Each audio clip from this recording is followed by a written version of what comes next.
Shalom, selamat pagi jemaat yang terkasih dalam Kristus. Izinkan saya mengajak kita semua sebelum memasuki ibadah pada pagi hari ini, kita boleh mempersiapkan hati dengan memuji Tuhan. Salah satu misi yang Tuhan berikan kepada kita adalah menjadi terang bagi dunia. Seperti background yang sudah dekor yang ada di belakang saya, ada banyak lilin. Ya, Tuhan ingin kita menjadi terang bagi sesama kita, bukan hanya pada satu tempat saja, tapi kepada banyak tempat yang Tuhan berikan kesempatan di mana kita boleh berada. Artinya kita harus menjadi berkat bagi semua orang. Terang yang memancarkan kasih Tuhan kepada sesama kita. Itu yang harus kita bawa. Go light your world.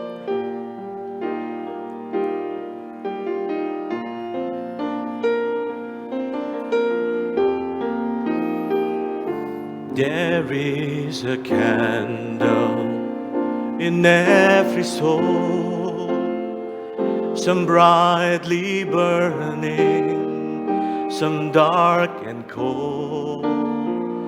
There is a spirit who brings a fire, ignites a candle and makes his home. Carry your candle, run to the darkness, seek out the helpless, confused and torn. Hold out your candle for all to see it. Take your candle, go light your world. Take your candle, go light your world.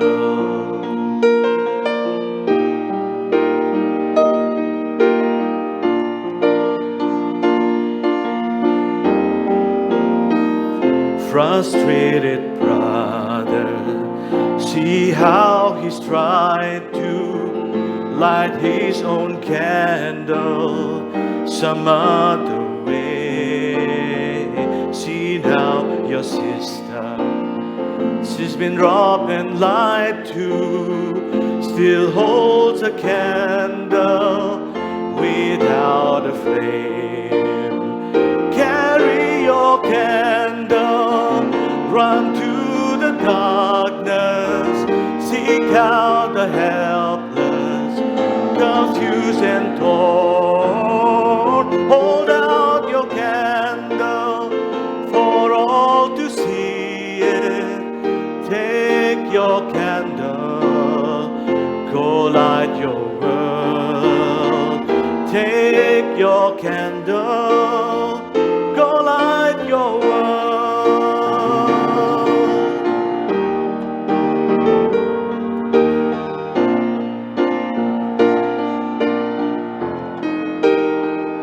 'Cause we are family whose hearts are blazing, so let's raise our candles and light up the sky.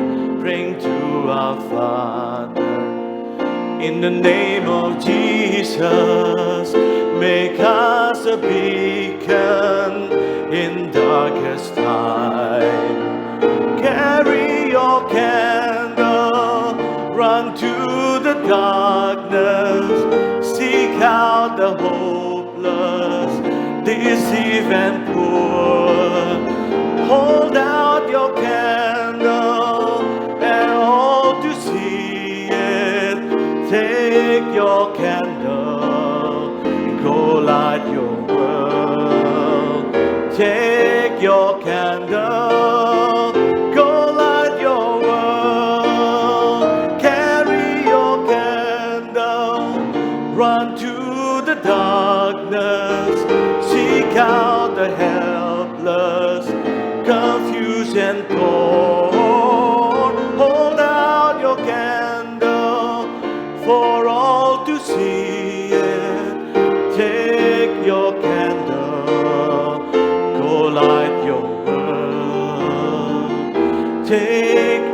your candle and go light your world.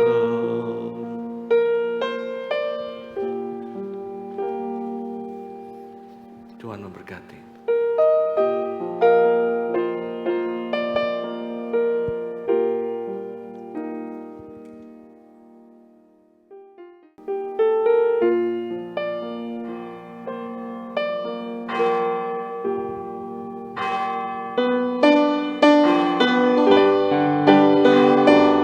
Shalom. Jemaat yang dikasihi Tuhan, kita bersuka cita boleh berada di rumah Tuhan. Apapun keadaan kita, Dia yang memberikan Roh Kudus supaya kita menjadi terang di dunia ini. Tetapi terlebih dari itu, Roh Kudus yang membawa kita kepada kekekalan. Mari kita mengejar yang kekal. Jemaat saya undang untuk bangkit berdiri. Panggilan ibadah pada pagi ini terambil dari Mazmur 145 ayat 3, 5, dan 6. Besarlah Tuhan dan sangat terpuji, dan kebesarannya tidak terduga. Semarak kemuliaan-Mu yang agung dan perbuatan-perbuatan-Mu yang ajaib akan kunyanyikan. Kekuatan perbuatan-perbuatan-Mu yang dahsyat akan diumumkan mereka, dan kebesaran-Mu hendak kuceritakan.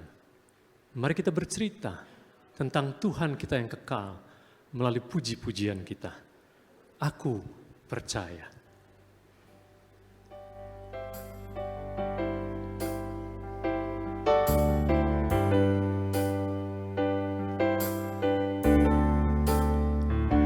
Tiada yang seperti Engkau, begitu mengasihiku. Kau Tuhan sanggup menjawab semua seru doaku. Aku percaya Tuhanku ajaib. Kau turun tangan memulihkanku. Aku percaya Tuhanku dahsyat. Kau turun tangan memberkatiku. Tiada yang seperti Engkau.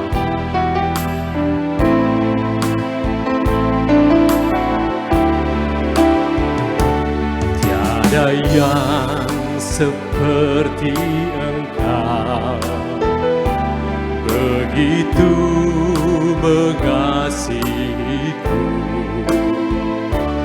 Kau Tuhan sanggup melawan seluruh kehidupanku.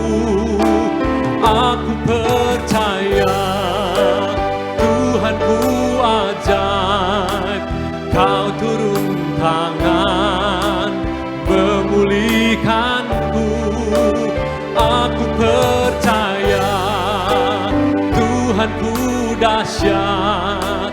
Kau turun tangan memberkat. Aku percaya Tuhanku ajaib. Kau turun tangan memulihkanku.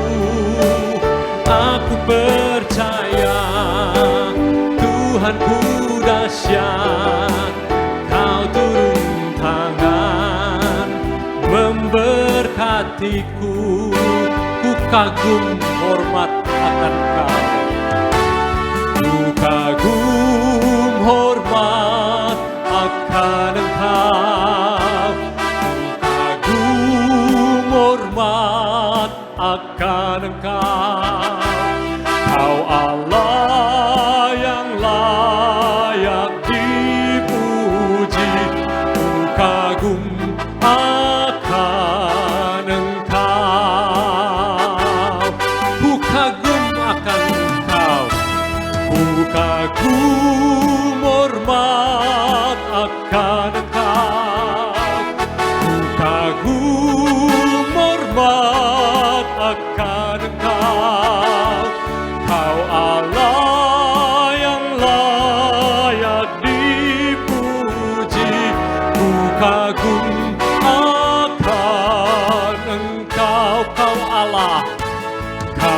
Allah yang layak dipuji. Ku kagum akan Engkau.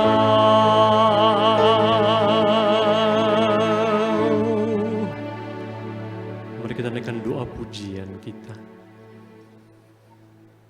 Benar Allah, kami mengagumi-Mu. Kami datang memuji-Mu Tuhan bersama segala bangsa dan suku bangsa. Karena kasih-Mu hebat atas kami dan kesetiaan-Mu untuk selama-lamanya. Kami bersyukur seraya meninggikan Engkau. Sebab Engkau baik dan bahwasanya untuk selama-lamanya kasih setia-Mu. Kiranya nama-Mu dimasyurkan sekarang ini dan sampai selamanya. Dari terbitnya sampai kepada terbenamnya matahari, terpujilah nama Tuhan. Tuhan tinggi mengatasi segala bangsa. Kemuliaan-Mu mengatasi segala langit. Siapakah seperti Tuhan Allah kami yang diam di tempat yang tinggi. Kami hendak menyanyi bagi Tuhan selama kami hidup. Kami hendak bermazmur bagi Allah selagi kami ada. Biarlah renungan dan pujian kami manis kedengaran kepadamu. Kami hendak bersuka cita karena Engkau. Karena kuasa darah-Mu membawa kami kepada kekekalan. Kiranya ibadah kami hari ini sungguh-sungguh menyukakan Engkau. Dalam nama Tuhan Yesus kami berdoa. Amin.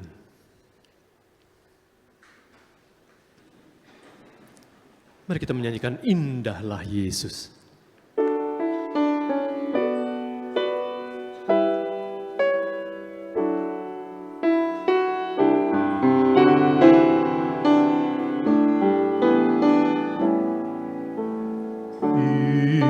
Indahlah Yesus, Raja dalam raya, Allah dan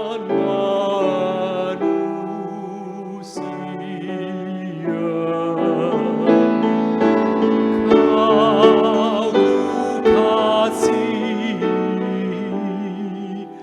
Kau junjunganku, kemuliaanku yang bakal.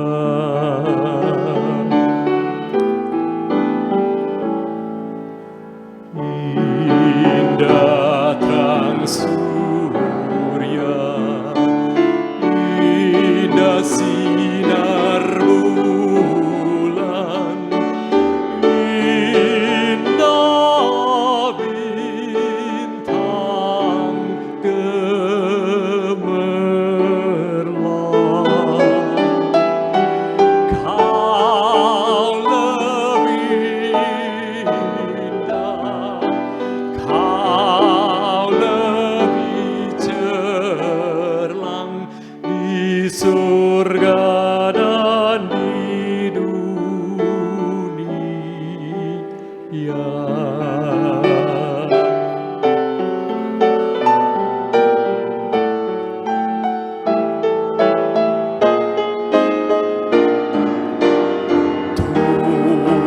Tuhanku Yesus, Khalik langit bumi,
Kita sungguh ingin terus memberikan hormat, mulia, dan puji kepada Tuhan. Tapi sering semua itu terhalang oleh dosa-dosa kita. Tapi kita bersyukur setiap kali kita datang untuk memohon pengampunan. Kuasa darah sungguh-sungguh mengampuni kita, membersihkan kita, dan melayakkan kita untuk lagi-lagi datang ke hadirat Yang Kudus. Oleh kuasa darah-Mu.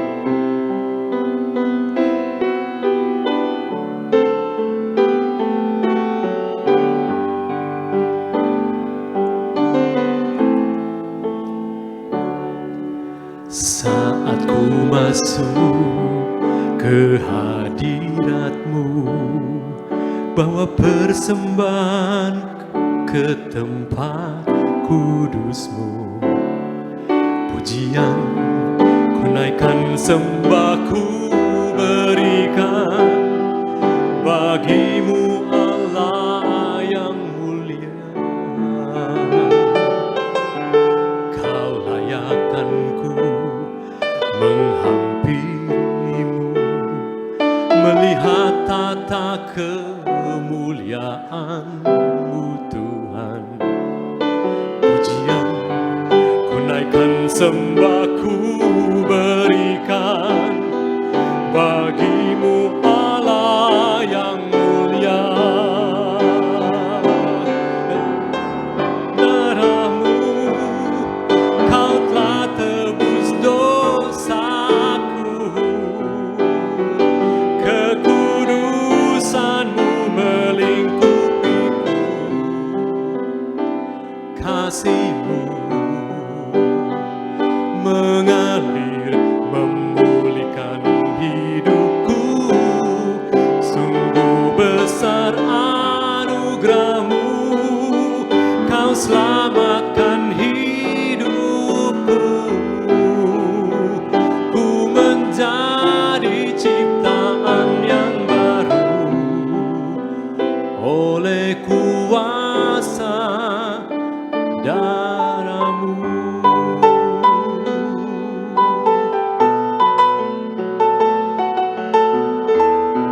Dia yang melayakkan kita untuk menghampirinya.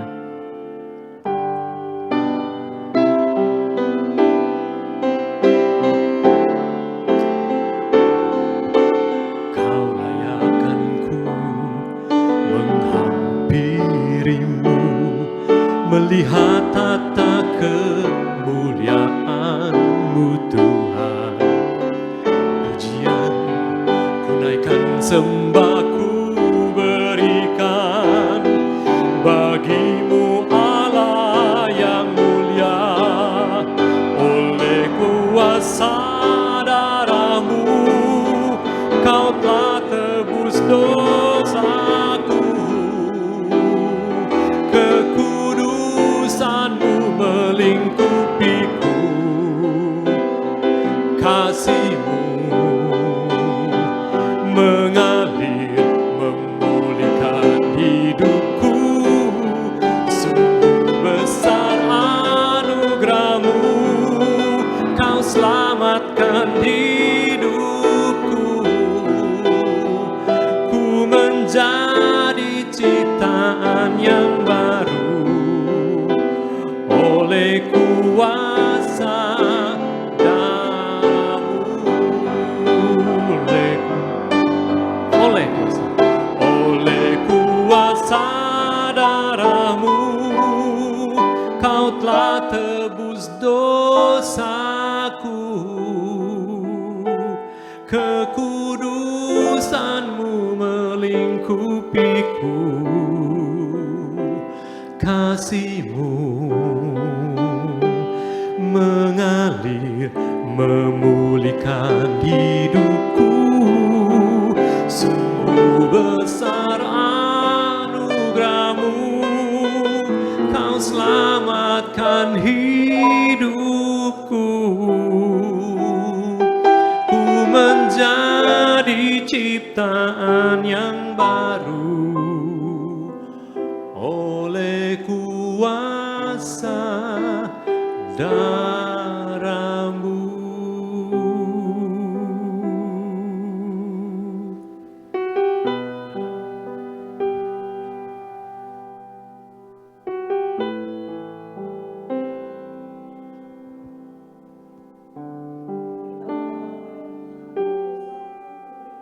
kepadamu dan kesalahanku tidaklah kusembunyikan.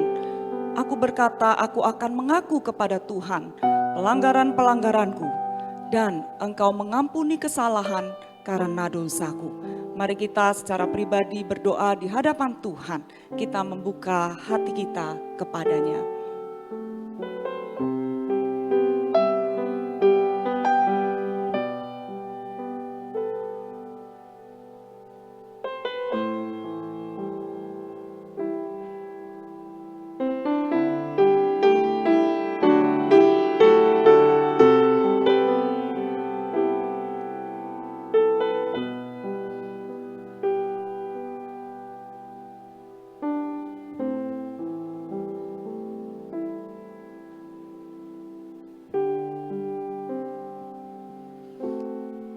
Bapa di sorga, kami datang di hadapan-Mu.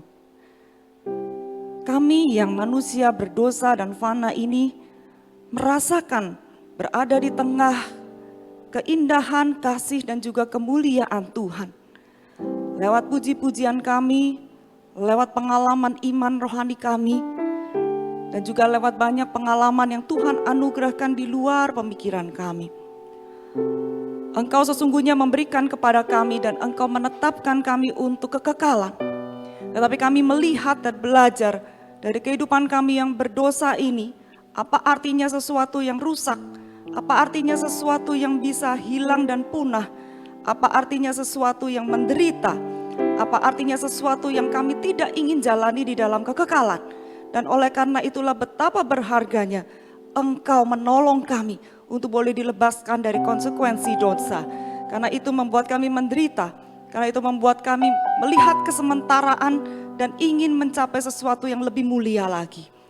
Kami bersyukur karena kuasa darah Kristus, kami boleh dijadikan anak-anak Allah. Kami boleh disucikan dan dikuduskan, dan Roh Kudus Kau berikan untuk menolong kami menjalani kehidupan kami sampai kami masuk dalam kekekalan yang sempurna nanti. Biarlah hidup kami boleh arahkan kepadamu, dan biarlah kami belajar dari segala sesuatu yang fana di dunia ini untuk kami beralih hanya kepadamu. Dan kami mau menikmati semua keindahan yang kami bisa nikmati di dunia ini, yang sementara di dalam terang kekal Allah. Terima kasih ya Bapa. Di dalam nama Tuhan Yesus Kristus kami sudah berdoa. Amin. Saudara sekalian, firman Tuhan di dalam Ibrani pasal yang ke-10 mengatakan, saudara-saudara, oleh darah Yesus kita sekarang penuh keberanian dapat masuk ke dalam tempat kudus, karena Ia telah membuka jalan yang baru dan yang hidup bagi kita melalui tabir, yaitu dirinya sendiri. Kita punya jalan kepada Bapa, kita dijadikan ciptaan yang baru supaya kita boleh menikmati kebesaran dan kasih Allah yang sempurna. Oleh kuasa darah Kristus, kita nyanyikan kembali pujian ini. Oleh kuasa darah-Mu, Kau telah tebus dosaku. Kekudusan-Mu melingkupiku. Kasih-Mu mengalir memulihkan hidupku. Sungguh besar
Kita yang sudah memiliki kehidupan yang baru, mari dengan penuh keyakinan kita menyatakan pengakuan iman kita seturut pengakuan iman rasuli demikian.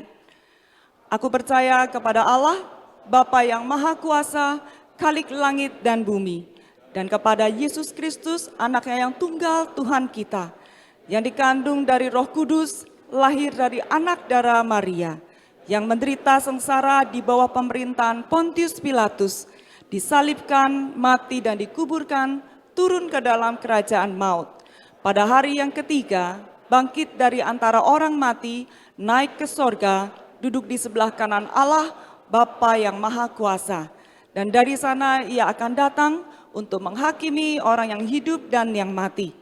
Aku percaya kepada Roh Kudus, gereja yang kudus dan am, persekutuan orang kudus, pengampunan dosa, kebangkitan tubuh, dan hidup yang kekal. Amin. Jemaat dipersilakan duduk kembali. Firman Tuhan akan disampaikan oleh Pendeta Timotius Fu.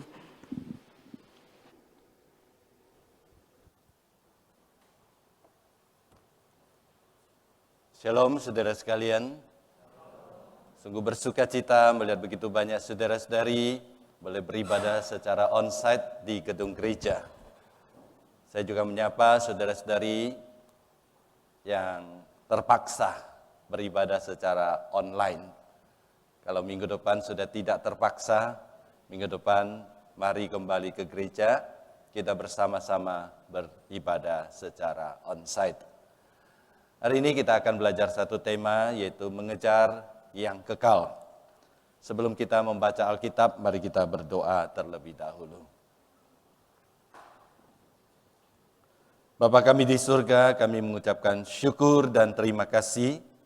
Pagi ini kami boleh hadir bersama karena anugerah Tuhan. Saat ini Tuhan, kami akan belajar firman-Mu. Kami berdoa kiranya Allah Roh Kudus mengurapi hamba-Mu dan mengurapi saudara-saudari kami, supaya kami memahami apa kehendak Tuhan. Setelah Tuhan menyelamatkan kami, Tuhan ingin supaya hidup kami mengarah kepada kekekalan itu, bukan mengarah kepada keduniawian ini. Tuhan pimpin dan berkati kami, demi nama Tuhan Yesus kami berdoa. Amin. Saudara, saya mengajak membuka 1 Yohanes pasal 2, ayat ke-15 sampai ke ayat ke-17.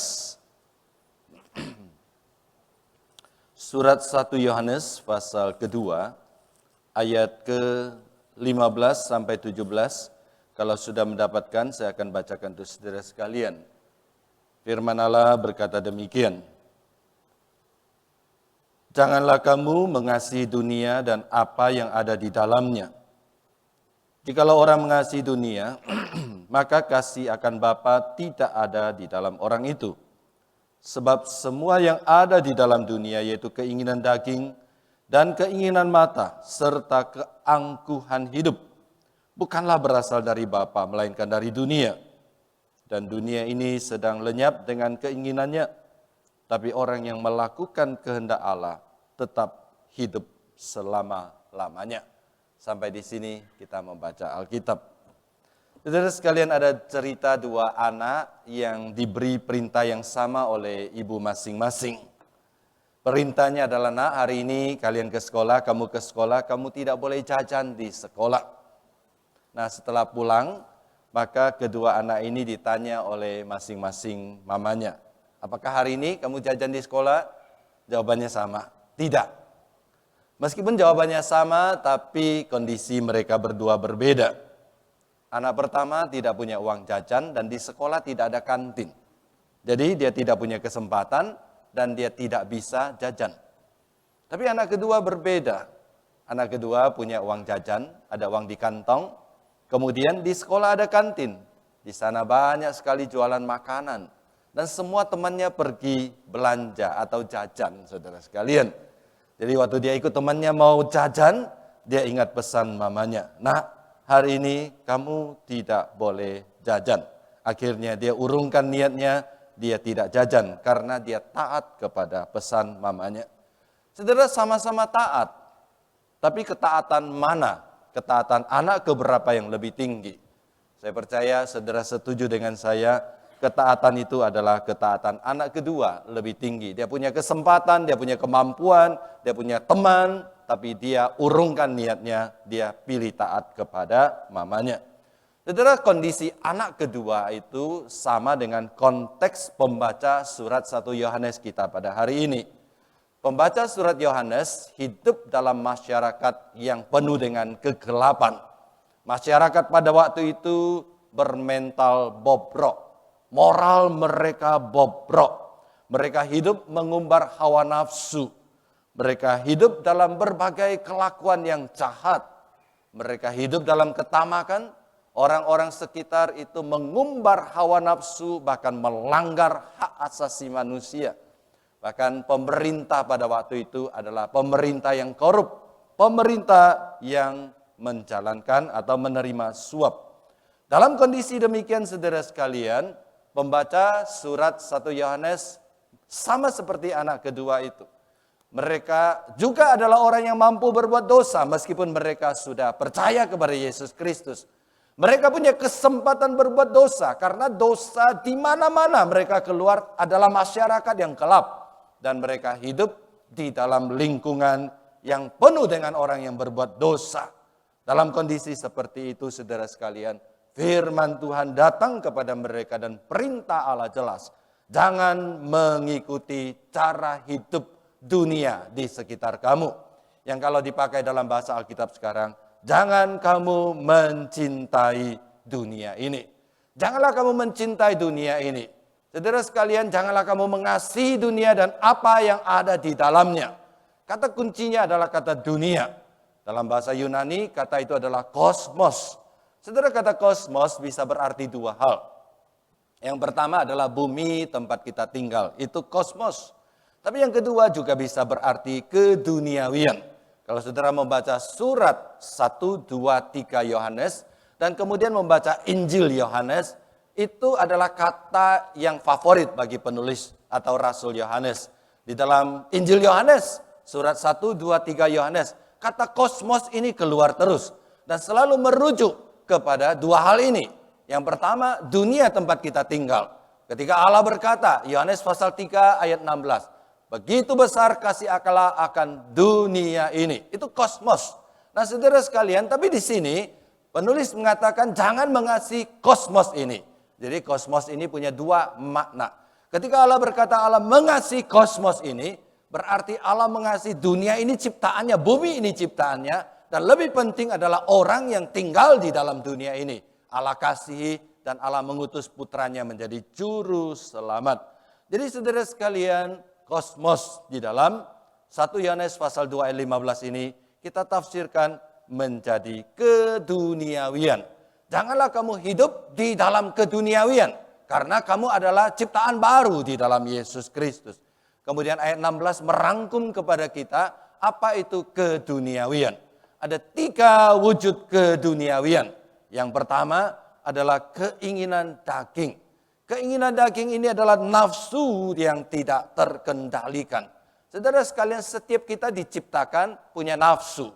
Sebenarnya nafsu itu baik, nafsu itu indah. Nafsu yang sederhana, nafsu makan.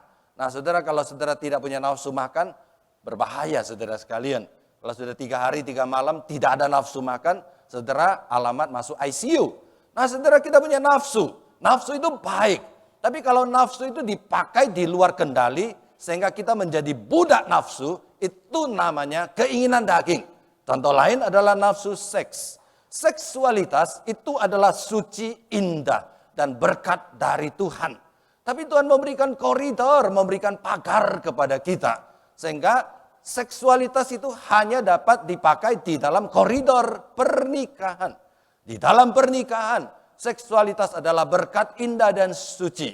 Tapi sekali orang melanggar seksualitas keluar dari batas pernikahan, dilakukan di luar pernikahan, itu sudah menjadi kutukan dan itu sudah menjadi hukuman. Saudara, yang pertama, keduniawian yang dialami oleh pembaca pada waktu itu adalah keinginan daging, mengumbar hawa nafsu, berbagai macam nafsu di dalam dirinya dipakai di luar batas. Yang kedua adalah keinginan mata. Nah, terjemahan atau tafsiran untuk keinginan mata adalah mata yang tidak terpuaskan. Dan selalu kata ini dihubungkan dengan kepemilikan. Jadi ada keinginan untuk mendapatkan yang lebih dan tidak pernah bersyukur. Jadi saudara sekalian, yang kedua yang berlaku dalam masyarakat itu adalah masyarakat yang tamak. Saudara jangan salah paham. Alkitab sama sekali tidak melarang untuk kita menjadi kaya dan menjadi lebih kaya dan menjadi lebih kaya. Tidak saudara sekalian, Alkitab tidak melarang itu. Dan kita juga tidak boleh punya satu stigma. Ya, kadang-kadang orang punya satu stigma, pandangan yang salah. Banyak orang berkata, semua orang kaya itu pasti tidak beriman dan tamak. Dan semua orang miskin itu pasti tidak tamak dan baik dan saleh. Saudara sekalian, tidak semua orang kaya jahat dan tidak beriman. Karena di dalam Alkitab mencatat banyak orang kaya yang diberkati Tuhan dan menjadi sahabat Allah. Demikian juga, tidak semua orang miskin pasti lebih saleh hidupnya. Jadi, tidak semua orang kaya pasti tamak. Demikian juga, tidak semua orang miskin tidak tamak. Bahkan, tidak jarang orang miskin lebih tamak daripada orang kaya. Saudara, yang dibicarakan di sini bukan kaya atau miskin. Bukan berapa banyak harta saudara dan saya miliki. Tapi bagaimana sikap kita kepada harta. Bagaimana kita memuaskan keinginan mata kita. Yang pertama dengan bersyukur.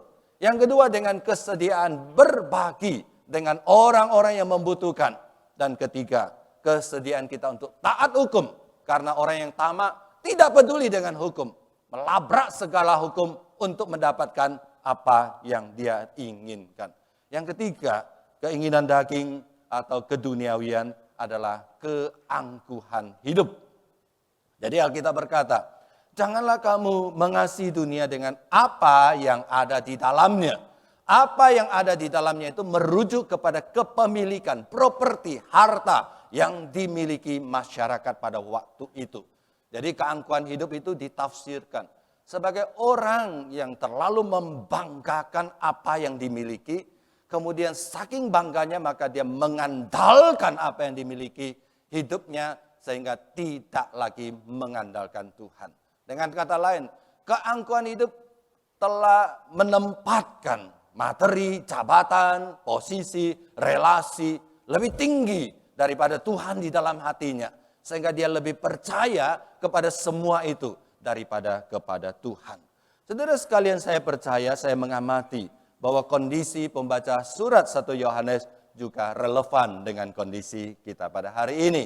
Kalau kita buka mata, kita buka telinga, kita lihat, kita perhatikan, kita baca koran. Bukankah dunia hari ini juga persis sama? Hidup di dalam kedagingan, hidup di dalam keinginan mata, dan hidup di dalam keangkuhan. Bahkan orang tidak jarang berlomba-lomba untuk menunjukkan kekayaan. Seolah-olah hidupnya, nilainya itu tergantung kepada apa yang dia pakai, apa yang dia miliki, dan dengan siapa dia bergaul. Hanya saudara sekalian, ketika saya mengamati, saya menambahkan bahwa konteks hidup kita pada hari ini menghadapi dua tambahan yang mungkin tidak dimiliki oleh pembaca surat pertama pada waktu itu. Yang pertama kita melihat, kita menghadapi apa yang disebut dengan sekularisme. Jadi sekularisme adalah salah satu paham yang sangat mendominasi dunia pada hari ini. Orang yang memiliki paham sekularisme atau orang-orang sekular berkata bahwa hidup hanya di sini dan masa kini, ya, here and now. Jadi hidup hanya untuk di sini dan masa kini. Peduli amat dengan agama, peduli amat dengan kerohanian, peduli amat dengan Tuhan, peduli amat dengan nilai moral, peduli amat dengan hak asasi manusia. Tidak peduli, yang penting di sini dan saat ini. Di sini saya senang, saat ini saya senang, saya tidak peduli yang lain. Saudara, bukankah ini adalah wujud ya yang kita hadapi di dalam masyarakat pada hari ini? Kita lihat orang-orang sekarang jarang berpikir panjang, jarang berpikir tentang dunia yang akan datang. Yang penting sekarang dan yang penting di sini. Yang kedua, kita mengalami apa yang disebut dengan paham postmodernisme. Paham postmodernisme adalah paham yang menolak kebenaran absolut. Banyak sekali ciri postmodernisme.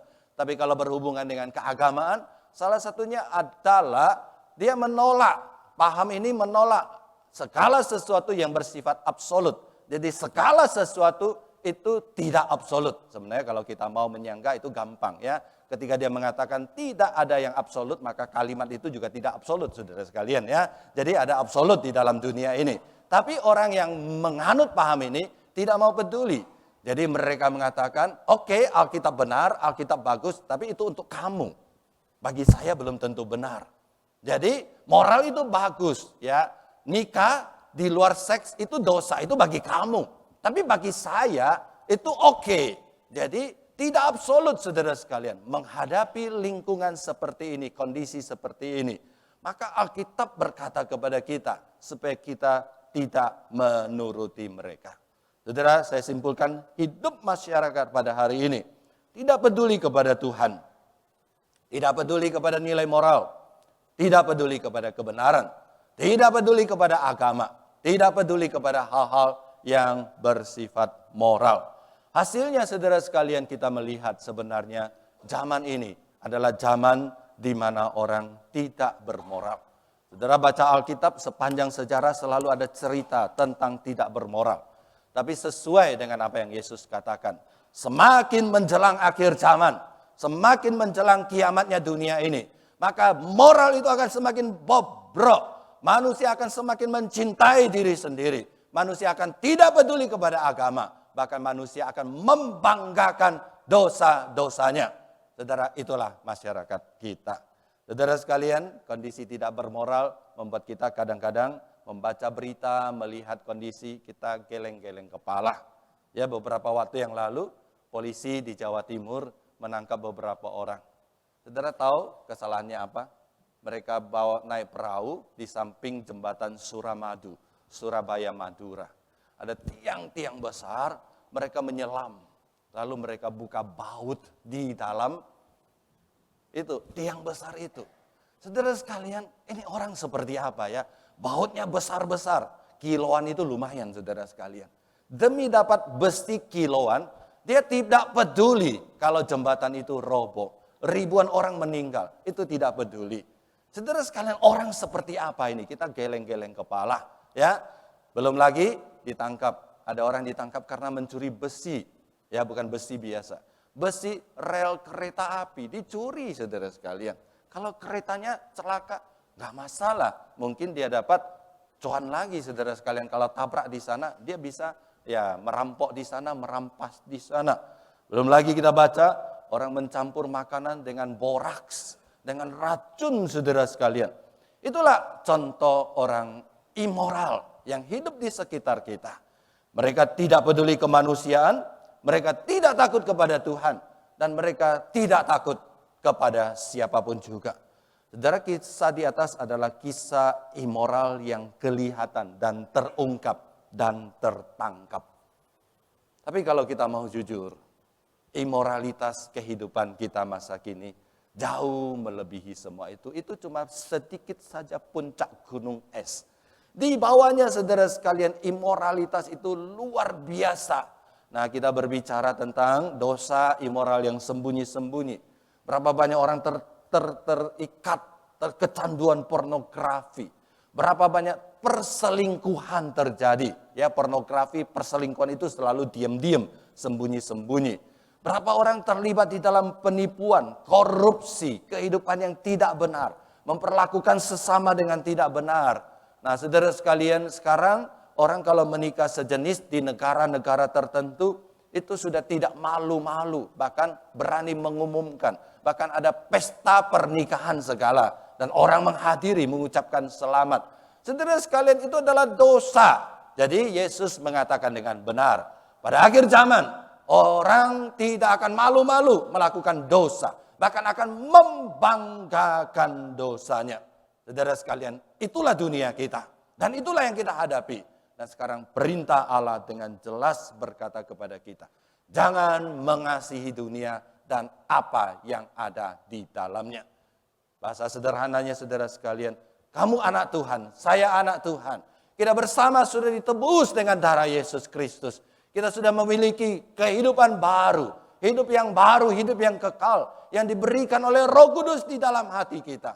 Sebagai anak Tuhan, kita tidak boleh memiliki kehidupan yang sama dengan mereka. Dunia boleh bobrok, moral boleh tidak ada di dalam masyarakat. Tapi saudara dan saya punya Roh Kudus. Kita punya nilai kekal, konsep kehidupan yang kekal. Kita tidak hanya hidup di dalam dunia ini, tapi kita hidup untuk dunia yang akan datang. Dunia ini bukan tempat akhir kita. Kita sedang numpang lewat dan kita sedang menuju ke dunia yang kekal. Saudara sekalian, sama seperti cerita dua anak di atas. Kita ini anak kedua. Kita punya kesempatan berbuat dosa. Kita punya kesempatan berbuat dosa. Kita punya kesempatan mengumbar hawa nafsu kita. Kita punya kesempatan untuk menikmati, ya, menjadi tamak dan menjadi angkuh. Kita punya kemampuan seperti itu. Kita punya kesempatan untuk berbuat dosa. Dan kita punya lingkungan yang berbuat dosa. Dan kita punya semua alasan untuk berbuat dosa. Karena banyak orang berkata, kenapa saya jatuh ke dalam dosa? Karena semua orang jatuh ke dalam dosa. Kalau anak itu ditanya, kenapa kamu jajan? Karena semua teman saya jajan, masa saya tidak jajan? Alasan yang masuk akal. Tapi firman Tuhan dengan tegas dan jelas berkata kepada kita, jangan kamu mengasihi dunia ini dan apa yang ada di dalamnya. Dalam kondisi seperti ini, saudara sekalian, sepertinya kita diperhadapkan dengan pilihan. Saudara, saya selalu mengatakan kita diselamatkan itu bukan karena kita memilih Allah. Kita dipilih Allah, diselamatkan Allah. Keselamatan kita itu anugerah, bukan pilihan. Tapi cara kita menjalankan keselamatan itu pilihan kita. Ya, saya selalu mengatakan saudara boleh masuk surga dengan cara yang senang, yaitu selalu taat kepada kehendak Tuhan. Atau cara yang sengsara, yaitu selalu melanggar firman Tuhan di dalam kehidupan saudara. Saudara sekalian, sekarang pilihan ada di depan kita. Alkitab dengan tegas mengatakan, ada kehendak Allah, ada kehendak manusia, ada cara surgawi, ada cara duniawi. Tapi Alkitab berkata, jangan pilih cara duniawi. Kita harus lebih taat kepada perintah Allah daripada godaan manusia. Bahasa sederhananya saudara sekalian, janganlah hati kita terpikat oleh keduniawian. Janganlah kita habiskan waktu, tenaga, harta kita untuk berbuat dosa. Jangan habiskan itu, waktu itu sementara. Saudara, beberapa waktu yang lalu saya diskusi sama satu teman lama saya. Ya, saya tanya, gimana kehidupan pernikahanmu? Wah, sekarang lebih baik. Karena saya tahu waktu dia menikah itu, wah itu Tom and Jerry ya, suami istri saudara sekalian, tengkar terus ya. Nah kemudian ya sudah lama saya tidak ketemu, kemudian saya tanya dia, sekarang masih tengkar enggak? Ya enggak katanya. Kenapa kamu enggak tengkar? Dia bilang, hidup itu singkat. Hidup bersama suami istri itu singkat. Rugi katanya, waktu singkat itu habiskan untuk tengkar-tengkar saja. Ya, lebih baik sayang-sayangan saja. Apalagi istrinya sakit kanker dan sembuh saudara sekalian. Dia merasakan betapa berharganya waktu. Nah saudara sekalian, kita mungkin tidak seperti itu, tapi orang yang mengasihi dunia ini, ya waktu hidup kita itu singkat, tenaga kita itu terbatas. Jangan habiskan itu untuk melampiaskan hawa nafsu dan berbuat dosa. Dan kita jangan menjadi pengabdi dosa. Jadi ketika Yesus atau Alkitab berkata, janganlah kamu mencintai dunia ini dengan segala yang ada di dalamnya. Janganlah hatimu terpikat kepada keduniawian. Janganlah menghabiskan waktumu untuk berbuat dosa dan ketidakbenaran. Dan janganlah menjadi pengabdi dosa di dalam hidupmu. Kenapa?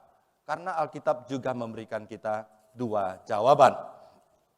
Jawaban pertama saudara sekalian, dunia dengan segala isinya akan lenyap. Kata lenyap dalam bahasa Alkitab itu seperti kata binasa. Dunia dan segala isinya itu akan binasa. Nah kemudian kalau kita tafsirkan lebih lanjut, kata binasa itu selalu diartikan dengan kata hukuman. Ya, hidup yang kekal itu anugerah, binasa itu hukuman. Jadi dunia dan segala keduniawiannya itu akan dihukum oleh Tuhan. Itu bersifat sementara. Dunia sedang lenyap dengan keinginannya. Dunia dengan segala keinginannya sedang menuju kebinasaan, sedang menanti untuk dihukum dan dihakimi oleh Allah. Dan kalau kamu ikut di dalamnya, kamu akan dibinasakan dan akan dihukum oleh Tuhan. Nah, sampai di sini seorang penafsir berkata bahwa ayat ini dapat ditafsirkan seperti seorang melakukan investasi. Misalnya Bapak Ibu Saudara sekalian, kita punya uang 2 miliar saja. 2 miliar ini akan kita apakan? Ya, bagi pedagang mungkin akan diinvestasikan. Tapi kalau kita tidak punya jiwa dagang, minimal kita depositokan supaya bisa dapat bunga. Nah, kalau Bapak Ibu mau menginvestasi, pasti akan cari perusahaan yang baik. Nggak mungkin cari perusahaan yang sudah diambang bangkrut. Betul tidak? Masukkan 2 miliar, bulan depan bangkrut. 2 miliarnya lenyap. Saudara sekalian, kalau 2 miliar saja, kita siang malam pikirkan. Doa sungguh-sungguh berlutut supaya Tuhan memberikan hikmat, menempatkan uang di tempat yang benar. Saudara sekalian, apalagi hidup kita. Waktu kita untuk hidup di dalam dunia ini. Tenaga yang kita miliki, harta yang Tuhan titipkan, kesempatan di dalam hidup ini jauh-jauh lebih bernilai daripada 2 miliar. Bahkan jauh lebih bernilai daripada seluruh dunia. Jauh lebih bernilai dengan apapun yang ada di dalam dunia ini. Oleh sebab itu, janganlah mengasihi dunia ini, karena dunia ini sedang lenyap. Jangan menginvestasikan hidupmu di dalam perbuatan dosa, di dalam keduniawian. Karena kalau keduniawian itu ibarat perusahaan. Perusahaan itu sudah pasti bangkrut dan sedang menuju kebangkrutan. Jadi saudara sekalian, kalau kita habiskan waktu, tenaga, harta, kesempatan hidup kita hanya mengejar segala jenis dosa, mengumbar hawa nafsu diisi dengan segala ketamakan, kesombongan, maka kita sedang menjalankan satu kehidupan yang sia-sia. Suatu saya melayani di Pontianak, saya bertemu dengan seorang bapak usia lanjut. Saya besuk dia. Dia mengatakan, Muse, hidup saya sia-sia. Dia orang Kristen. Dia rajin bekerja sejak muda dan tergolong sukses. Tapi waktu tua dia sakit. Dia habiskan hampir semua uangnya untuk berobat. Maka dia katakan hidupnya sia-sia. Saya berpikir kalau dia sakit lalu dia berobat uangnya masih banyak, apakah dia masih mengatakan hidupnya sia-sia? Saya nggak tanya sih ya saudara sekalian ya. Tapi mungkin dia juga merasa hidupnya sia-sia. Lalu saya bertanya, kalau Bapak bisa mengulangi kehidupan ini, apa yang akan Bapak buat? Saudara sekalian, jawabannya adalah, saya akan pakai lebih banyak waktu untuk melayani Tuhan. Saya akan lebih banyak waktu untuk baca Alkitab dan berdoa. Dan saya akan menghabiskan lebih banyak waktu untuk keluarga dan anak-anak saya. Saudara sekalian, pengalaman Bapak itu menjadi pelajaran yang sangat berharga bagi kita. Hidup kita terbatas, waktu kita terbatas, kesempatan kita terbatas. Jangan pakai semua itu untuk diinvestasikan di dalam hal-hal yang bersifat sementara. Saudara sekalian, pertanyaan refleksinya, kemana Anda menginvestasikan kehidupan Anda? Kepada keinginan dunia, kegelapan dunia yang akan binasa. Atau saudara menginvestasikan kehidupan saudara kepada kehidupan kekal, kehendak Allah, hal-hal yang bernilai kekal. Jadi alasan pertama, kalau kita menginvestasikan hidup kita kepada semua sifat kedagingan itu, satu hari itu akan lenyap. Alasan kedua, saudara sekalian, Alkitab berkata kepada kita, cinta kita kepada Allah akan mengalahkan segala kenikmatan dan nafsu dunia. Saudara sekalian, Alkitab mengatakan, jikalau orang mengasihi dunia, maka kasih Bapa tidak ada di dalam dirinya. Kita tidak bisa dalam waktu bersamaan mengasihi Allah dan mengasihi dunia. Yesus juga mengatakan, kamu tidak boleh punya dua tuan, Mamon dan Allah. Nggak bisa. Saudara sekalian, kita kalau mengasihi Allah. Kalau kita menempuh kehidupan dengan nilai kekal, maka nilai kekal. Kalau kita menempuh dengan nilai sementara yang menuju kepada kebinasaan, kita akan binasa. Saudara sekalian, kalau kita melihat orang-orang yang tidak punya Tuhan, yang tidak percaya kepada Yesus Kristus, siang malam bekerja keras, mendapatkan banyak harta, mendapatkan banyak kemewahan. Tapi satu hari semua itu akan binasa, kata Tuhan. Apalah artinya hidupnya? Saudara sekalian, kalau kita ikut-ikutan mereka, menginvestasikan hidup kita seperti itu, bukankah hidup kita sia-sia? Tuhan ingin supaya kita cinta kepada Tuhan. Katekismus Westminster, pertanyaan pertama, apakah tujuan utama hidup manusia di dalam dunia ini? Jawabannya adalah tujuan utama hidup manusia di dalam dunia ini adalah mengasihi Allah dan menikmati Allah selama-lamanya. Mengasihi Allah dan menikmati Allah selama-lamanya. Itulah perintah Allah kepada kita pada hari ini. Setelah kita diselamatkan, Allah ingin kita mengasihi Dia, menikmati Dia, hidup di dalam Dia. Saudara sekalian, kita bisa cinta Allah karena Allah lebih dahulu mencintai kita. Karena itu saudara sekalian, jangan mengkhianati cinta Allah dengan menjadi budak dosa. Allah sudah begitu mengasihi kita, mengutus Yesus mati bagi kita. Kita sudah dicintai, sudah diselamatkan. Saudara, biarlah kita mencintai Tuhan. Dunia dengan segala kemewahannya memang menarik. Saudara sekalian, saking menariknya, iblis juga memakai satu set perangkap itu untuk mencobai Yesus Kristus. Sudah dikalahkan oleh Yesus Kristus. Saudara sekalian, itu memang menarik.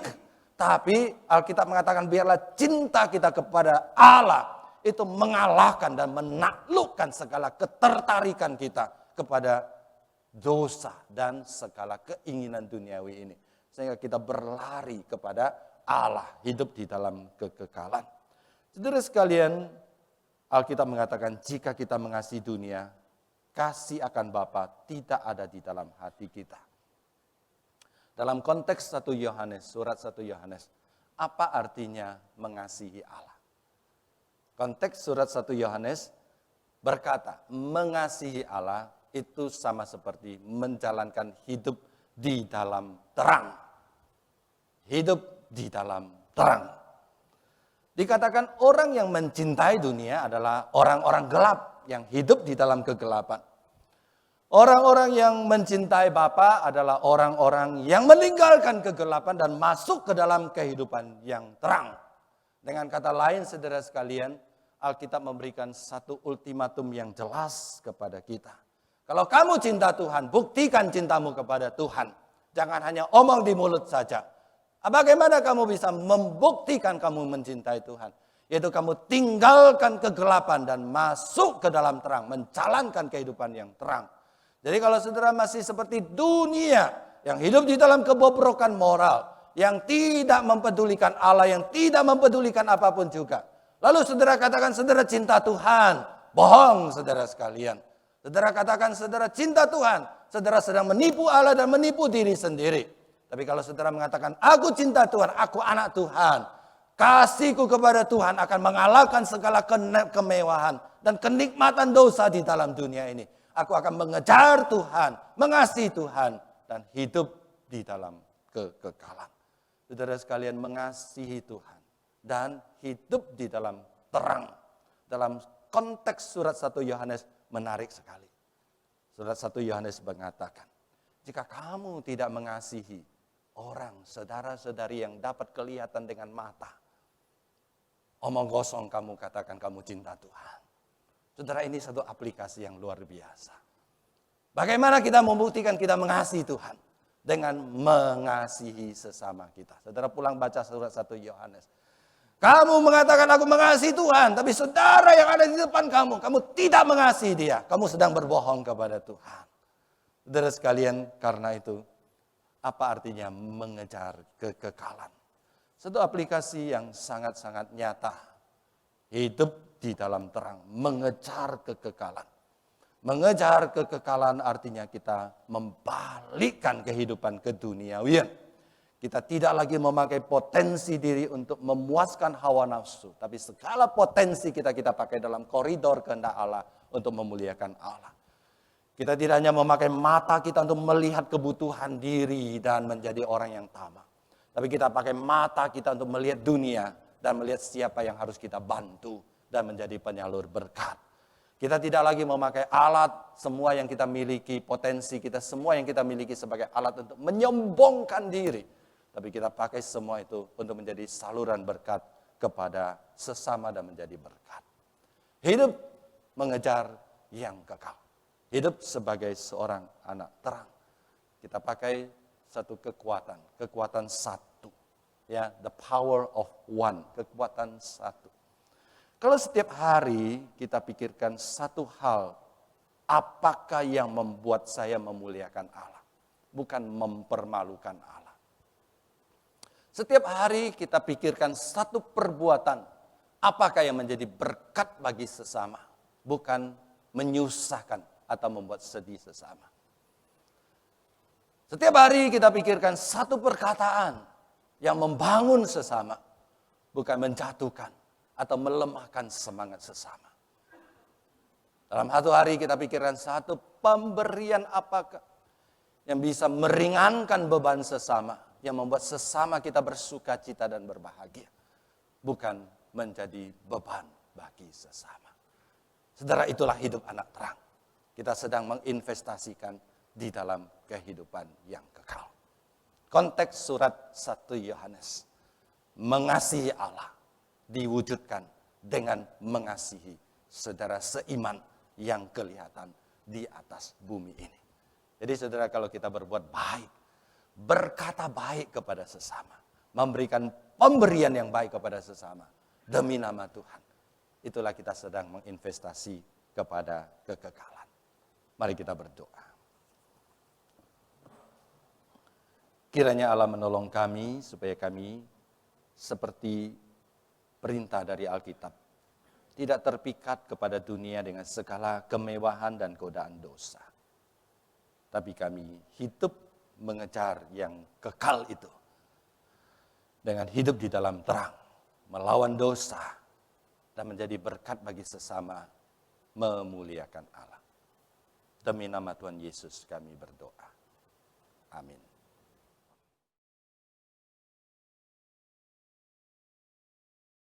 Kita akan memberikan yang terbaik untuk Tuhan, juga melalui persembahan.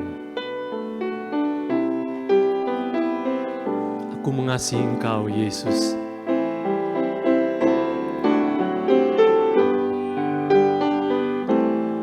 Aku mengasihi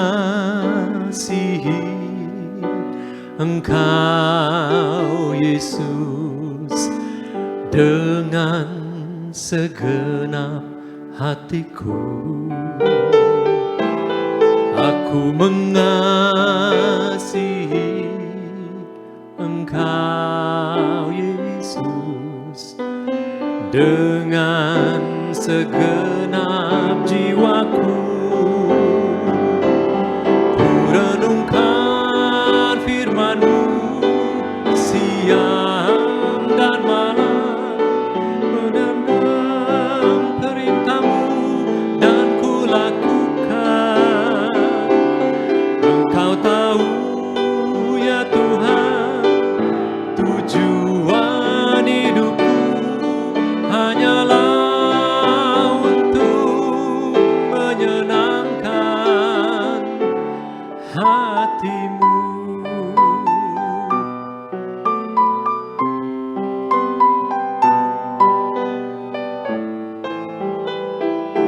Aku mengasihi Aku mengasihi Engkau, Yesus, dengan segenap hatiku. Aku mengasihi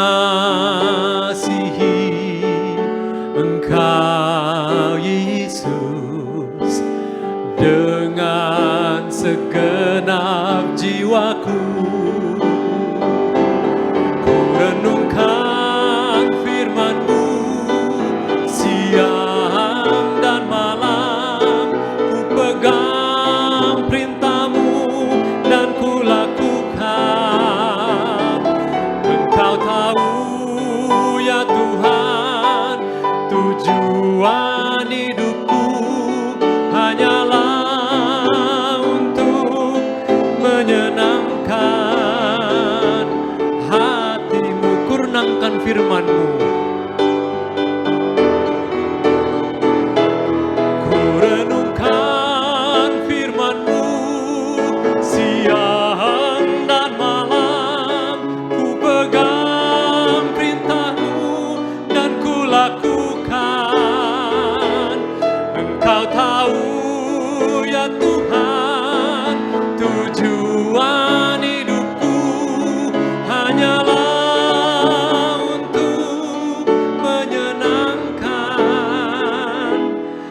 kami berkata dari pikiran kami sendiri tentang lebih mengasihi Tuhan, kami akan sulit melakukannya.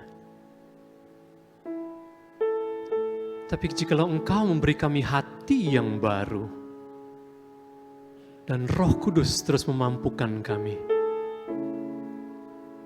akan dimampukan untuk lebih mengasihi Engkau dan hidup di dalam terang firman-Mu. Kiranya Tuhan menolong kami untuk terus berpegang pada perintah-perintah-Mu. Dan persembahan kami pagi hari ini adalah sebagai ketaatan kami kepadamu, menjalankan kehidupan sesuai dengan perintah-Mu. Kami mengasihi Engkau lebih lagi ya Tuhan, di dalam nama Tuhan Yesus Kristus. Amin.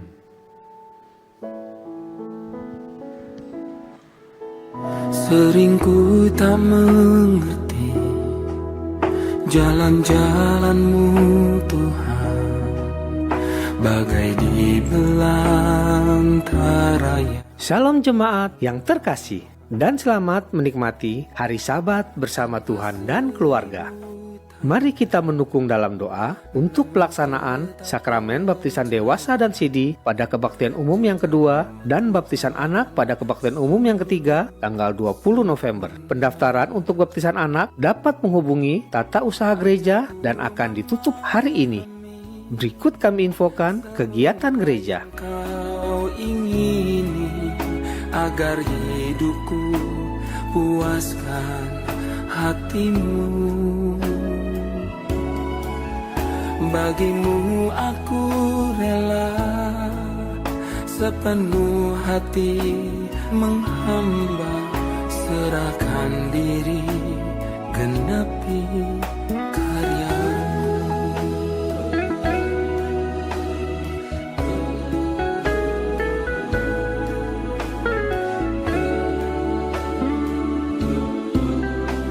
Untuk info selengkapnya dapat dilihat di Iwarta Gereja yang dibagikan dan Instagram GKY Puri. Tuhan Yesus memberkati. Sekali lagi shalom saudara sekalian. Kita bersyukur dan berterima kasih kepada rekan-rekan yang melayani pada hari ini. Saya juga mau menyambut kalau di antara saudara ada yang pertama kali hadir beribadah di GKY Puri Indah. Kalau di sebelah kanan saya ada, boleh angkat tangan. Ya, selamat datang. Ya, kita sambut dengan tepuk tangan. Sebelah kiri saya, apakah ada? Di balkon sebelah kanan saya ada, ya. Selamat datang. Balkon sebelah kiri saya.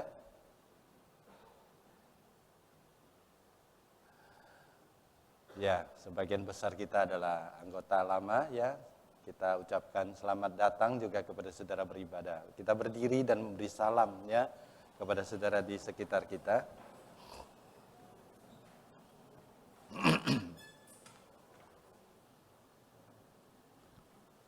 Terima kasih, silakan duduk. Kita mengucapkan selamat kepada dua saudara kita, Bapak Amin Thohir dan Ibu Kwok Sin Moy, dalam kondisi khusus yang mereka menerima, sudah yakin dan percaya Tuhan Yesus, dan mereka menerima baptisan di rumah. Ya, yang pertama tadi Bapak Amin Thohir, yang kedua adalah Ibu Kwok Sin Moy. Kita ucapkan selamat kepada mereka. Saudara sekalian, Komisi Kaleb mengundang ya bapak-bapak, ibu-ibu yang berusia Kaleb untuk menghadiri senam Evergreen, ya senam Evergreen setiap hari Sabtu pukul 6 pagi di lokasi ada di IPK, ya namanya Evergreen, selalu segar, selalu hijau, saudara sekalian ya. Nah, saya lihat ibu-ibu, bapak-bapak yang senam itu semakin hari semakin segar, saudara sekalian ya. Jadi kalau kita mau segar, ya sukacita, berbahagia, silakan ya. Nah, ini senam Evergreen-nya. Setiap hari Sabtu pukul 6 di lapangan basket IPK di samping ya. Nah, kalau Bapak Ibu belum usia Kaleb dan mau tetap green, silakan datang ya. Nah, jadi boleh datang. Saya dorong saudara untuk hadir untuk senam bersama. Kita ucapkan selamat kepada Guru Injil Johan Nugroho yang hari Sabtu yang lalu ya menyelesaikan kuliah Master of Theology ya, Master of Theology.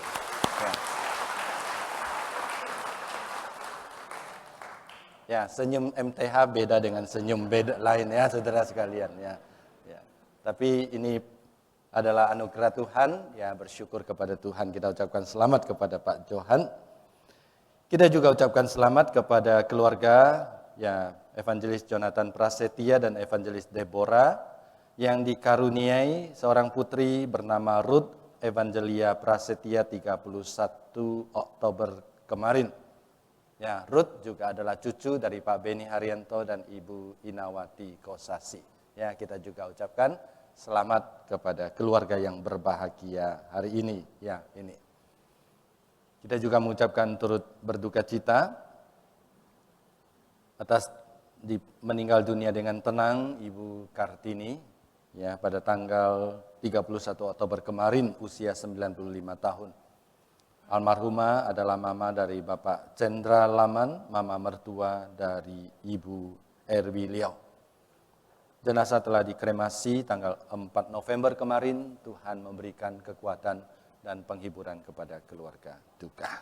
Ya, kita bersyukur ya hari ini banyak saudara-saudari kita yang baru. Kita mengucapkan selamat datang kepada Ibu Magdalene Lovia, ya Magdalene ya, Ibu Magdalene ya dari Sumba ya. Di mana? Ya, Ibu ya. Kemudian kita juga ucapkan selamat datang kepada saudara Yuki dan Helen ya, di mana? Yuki dan Helen ya. Kita juga mengucap selamat datang kepada Yula atau Yulia Setiawan ya. Yula Setiawan di mana? Yang di atas ya atau di mana? Ya. Kepada Ibu Alisah juga ya dari Bali, selamat datang, dan juga saudara Riyandi ya dari GII Bali ya. Kalau ya berlibur dan singgah, kami ucapkan selamat berlibur. Kiranya ibadah di sini boleh menjadi kesan yang hangat dan indah di dalam ya kesan Bapak Ibu Saudara sekalian ya.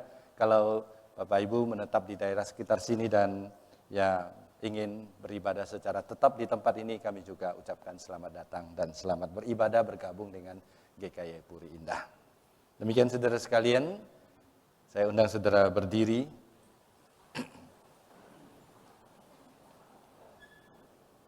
Kita berdoa. Tuhan, kami serahkan hidup kami 1 minggu ke dalam tangan Tuhan. Ajar kami untuk hidup sesuai dengan firman Tuhan. Kami tidak mengejar dunia, tapi kami mengejar Engkau supaya hidup kami boleh memuliakan nama Tuhan. Kami berdoa bagi kehidupan jemaat. Tuhan, kami berdoa bagi saudara-saudari kami yang sedang bergumul dengan berbagai macam penyakit. Ada yang berkepanjangan dan sangat melelahkan. Tuhan, Engkau tahu kondisi mereka. Tuhan, Engkau yang jamah, pulihkan dan berikan kekuatan. Ada yang mendapat sakit penyakit kritis. Tuhan, Engkau juga tolong dan berikan kekuatan. Dan jika sesuai dengan kehendak Tuhan, Tuhan Engkau sembuhkan dan pulihkan. Saya berdoa bagi saudara-saudari kami yang sedang bergumul dengan berbagai macam permasalahan ekonomi, keluarga, moral, masalah-masalah lain. Tuhan, Engkau Bapa kami.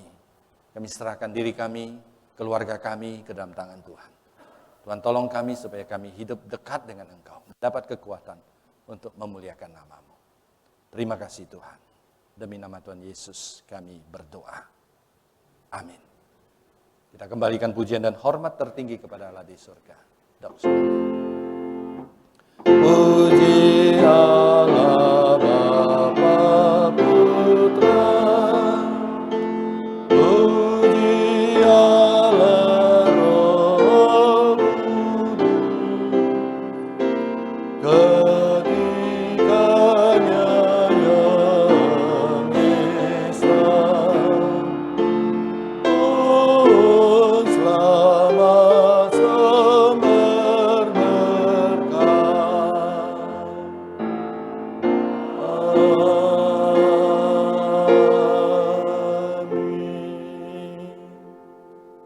sekalian, arahkan hati pikiranmu kepada Tuhan, bukalah hatimu, terimalah berkat dari Tuhan. 各位亲爱弟兄姐妹们，我们来到上帝的面前，开我们的心，领受从上帝而来的祝福。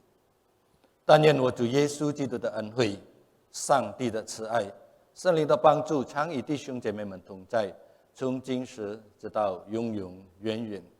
Kasih karunia dari Tuhan kita Yesus Kristus, cinta kasih dari Allah Bapa, persekutuan dan pertolongan dari Allah Roh Kudus menyertai saudara sekalian dari saat ini sampai selama-lamanya. Amin.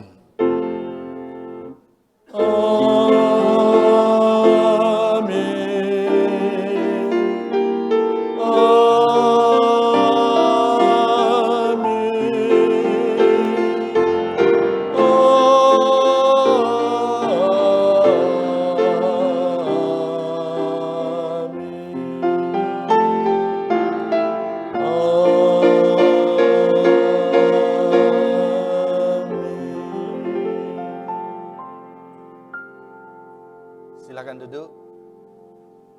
Saat teduh kebaktian kita selesai, Tuhan memberkati saudara sekalian.